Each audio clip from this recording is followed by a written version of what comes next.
খাবারের মধ্যে টিকটিকি খেয়ে অসুস্থ একই পরিবারের ৫ জন। ঘটনা কাশীপুর ব্লকের গৌরাঙ্গি গ্রাম পঞ্চায়েত এলাকার গৌরাঙ্গি গ্রামের একটি পরিবার।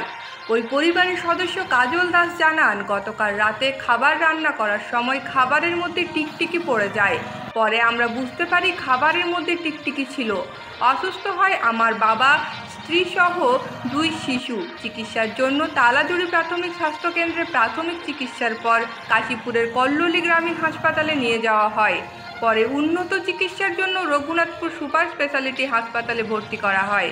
পরিবারের ৩ জন সদস্যকে চিকিৎসার পর ছেড়ে দেওয়া হলেও শিশু দুটি এখনও হাসপাতালে ভর্তি রয়েছে।